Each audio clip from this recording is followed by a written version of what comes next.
if we ask the people, if you think or feel maybe, what is most important to our lives? Which are the factors, the qualities that allow to live as good as possible, as individuals and as a society? Which, I'm asking you now, which are the qualities that first occur to you? You can speak it out loudly. What is most relevant for the greater good, for the common good, for the highest possible quality of life? Social contact. Social contact, flourishing relationships, if I may add. Health. Peace. What is most essential, most relevant? Purpose, meaning in life. Healthy planet. A healthy planet, stable ecosystems. We already have 5. It's not a single goal, it's several goals. Some more. Happiness, yes. We can measure happiness, it's possible. I'm a psychologist as well. We know that we can measure the happiness of the people.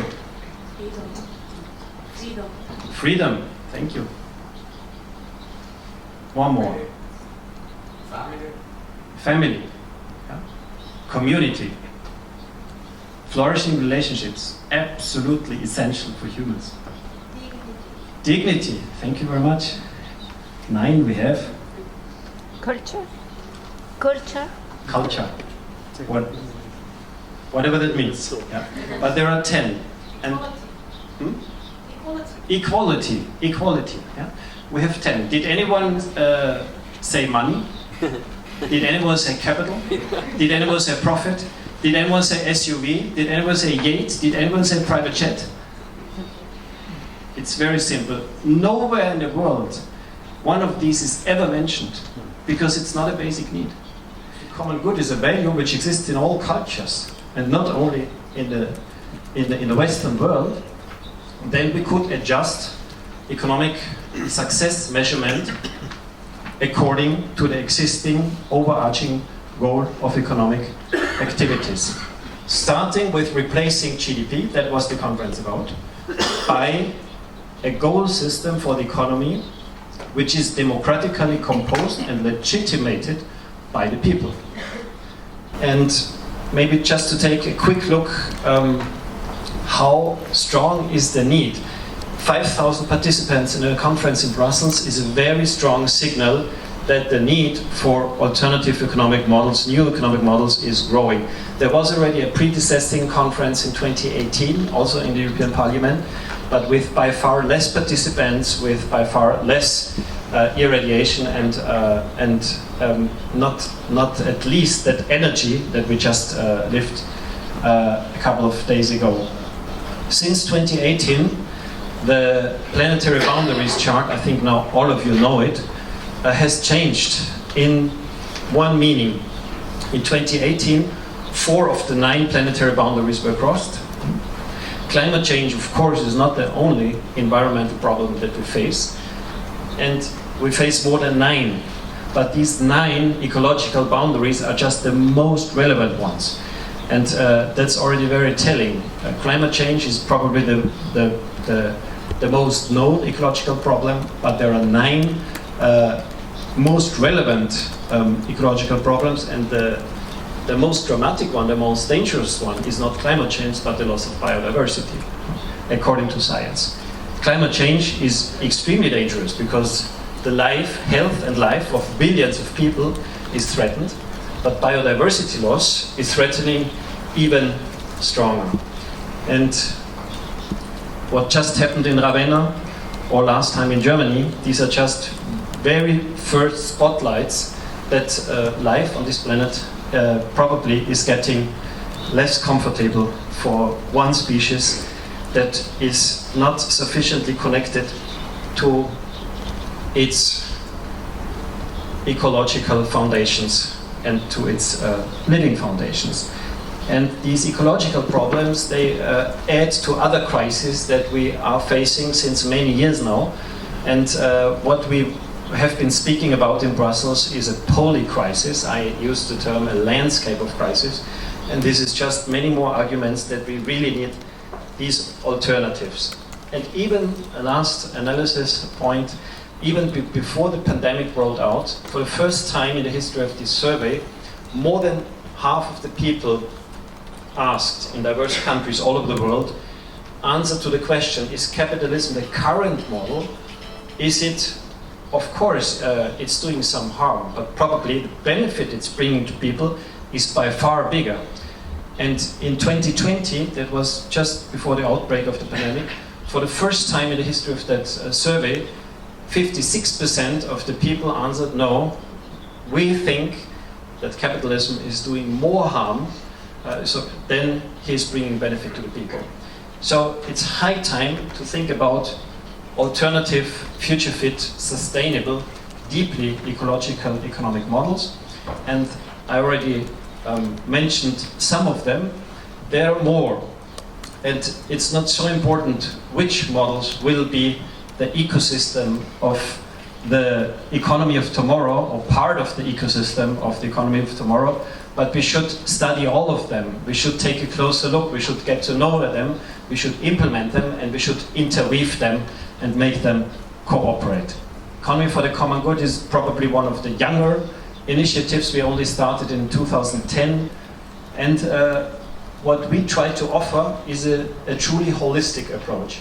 Holistic means that we have a theory of change, a theoretical model that addresses the 20 basic cornerstones of the economy.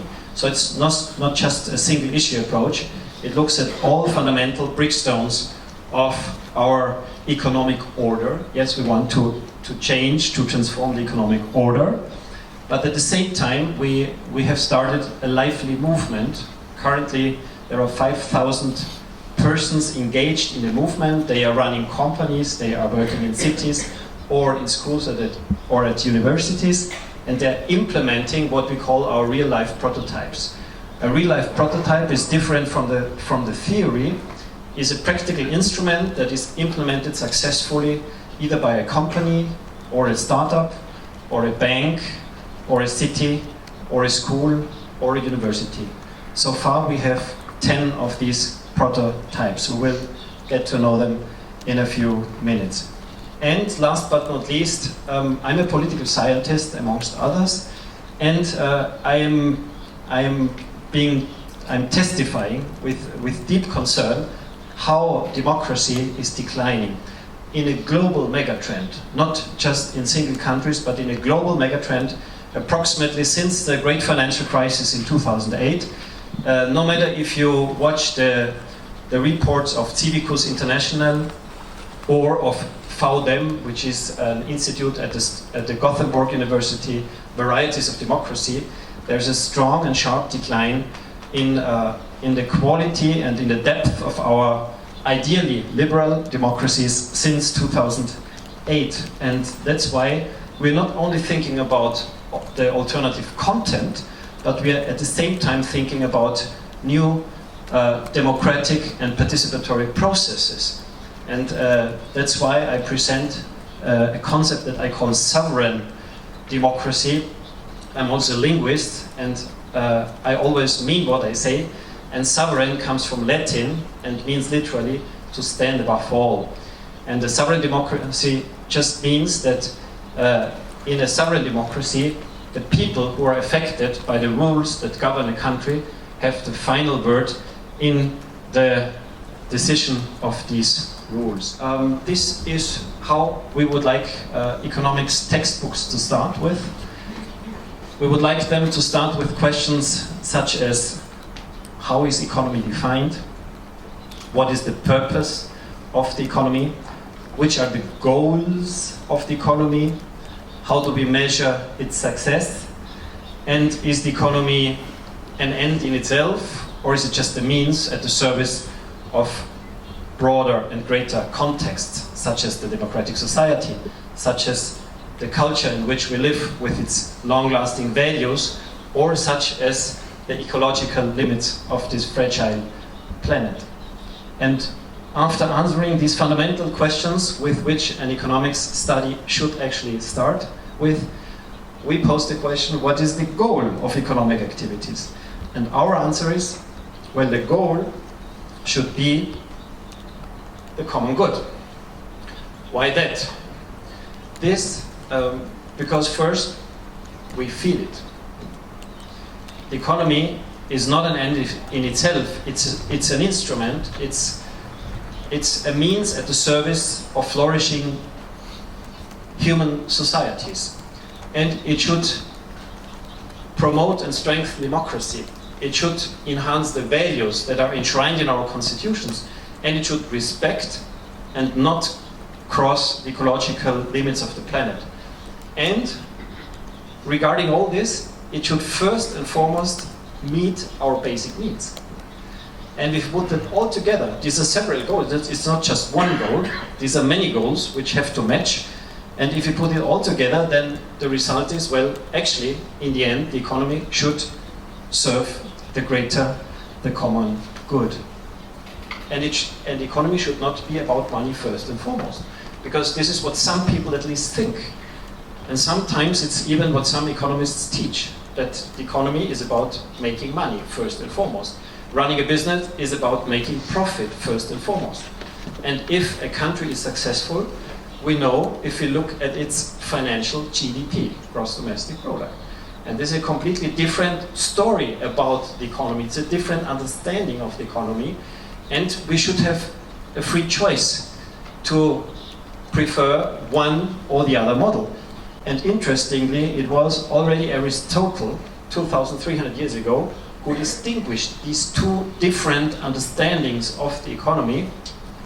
And he even coined two different terms for it. The term economy described an economy for the common good. That was said by Aristotle very clearly. He said, the goal of the economia is the well-being of all household members. That's the goal. And money is just, the goal is the common good, and money is just the means to achieve this goal, or capital, or any other material good. But if we strove for money or capital or profit or material goods first and foremost, then this would invert the economy, it would pervert the economy. That's why I try to make this chart usually. Let's see if I can do this is put it upside down. You can do that, but then it's not an economy any longer, according to Aristotle. It would pervert the economy into climatistike.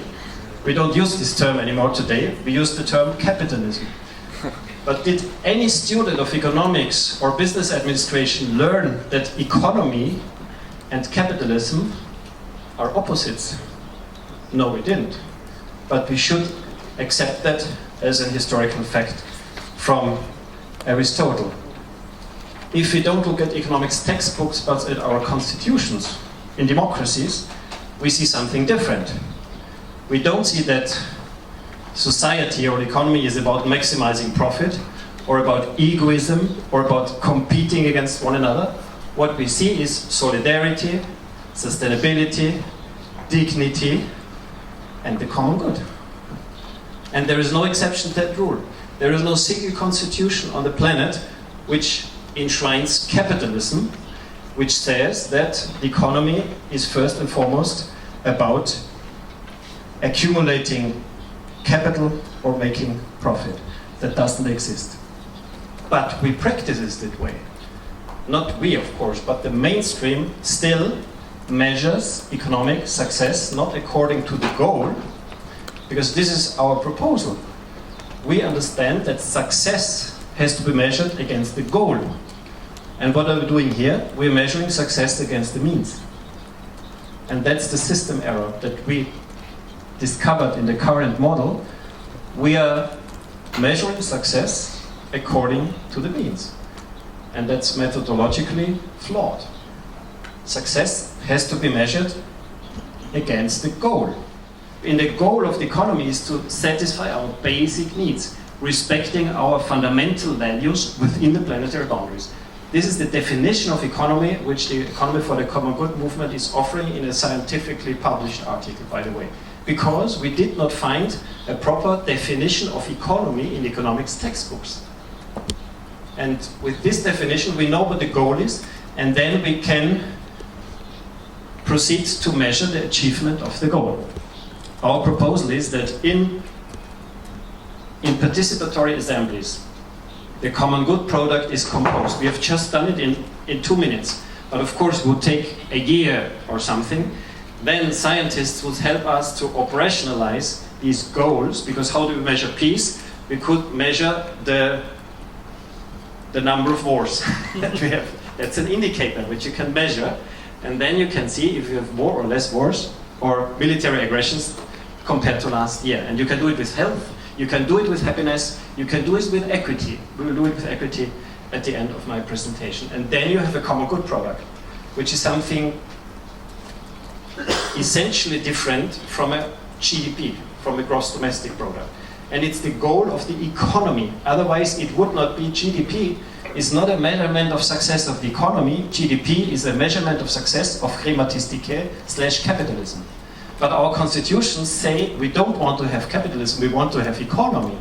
And that's why we need a common good product or something similar, however we name it. At the end, if we name it Happy Planet Index or Better Life Index or Gross National Happiness, how they call it in Bhutan, or if you name it common good product. Ideally, in an also well-designed economic order, we would then just derive the business's success balance sheet, the sustainability performance measurement from the common good product.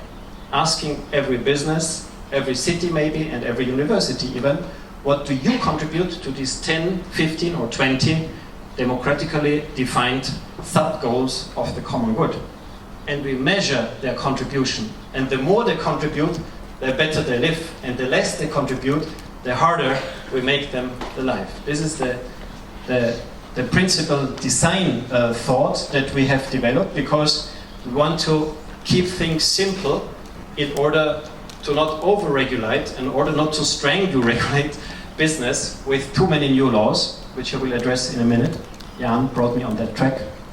But before I introduce the measurement that Economy for the Common Good movement has developed for companies, and what we did as this democratic process, as this participatory citizen assembly has not taken place yet in any country, we looked up in our democratic constitutions which are the most frequently named fundamental values.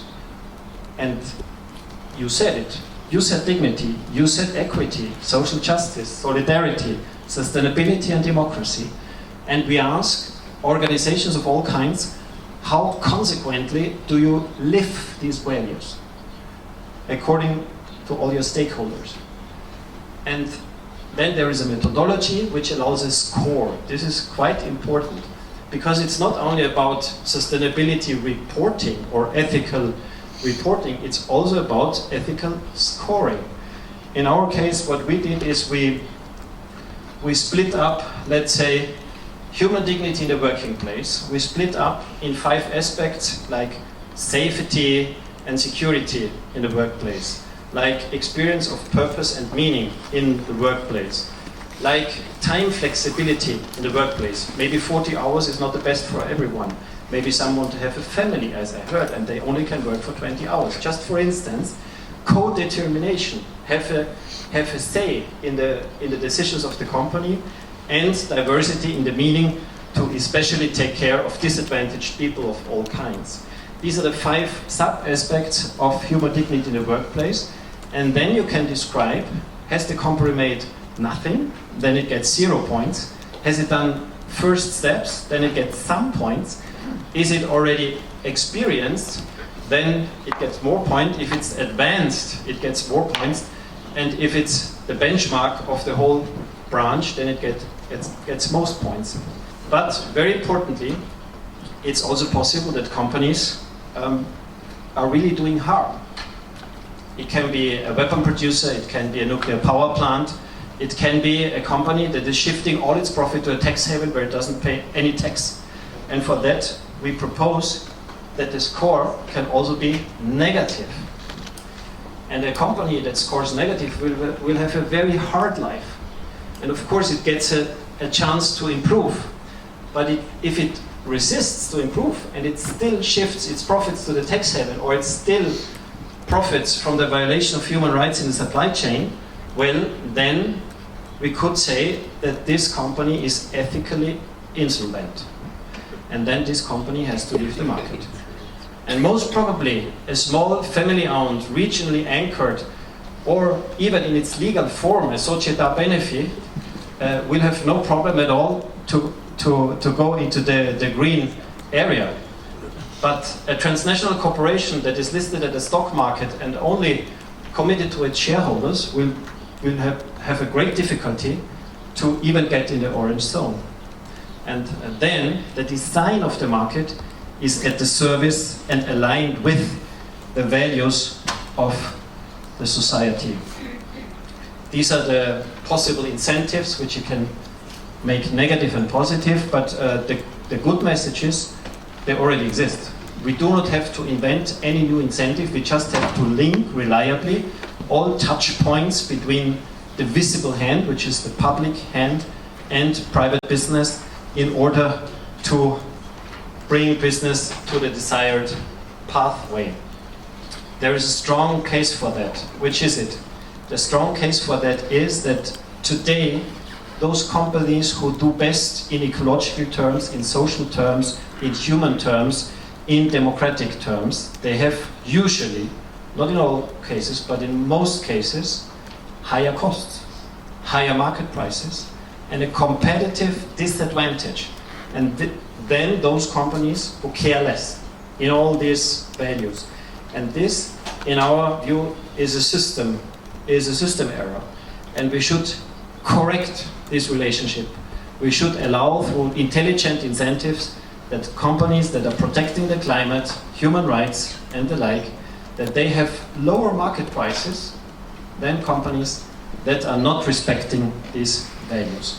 That's our main proposal. And maybe I leave that for the debate. The European Union is engaging in the same topics and even in the same goals. But what is showing up, what is coming out as new regulations, I'm afraid it's not that motivating, it's not that sexy as what I just tried to propose. It will be, there's a big risk of over-regulating business with all these new regulations that, and the worst is, they will not be effective. Because what I'm just talking about is not even discussed here. Okay, but the idea, I think it landed. It will still be a market, but it will not be any longer a capitalistic market. It will be an ethical market for a change. You can place this new idea of the economy exactly between capitalism and socialism.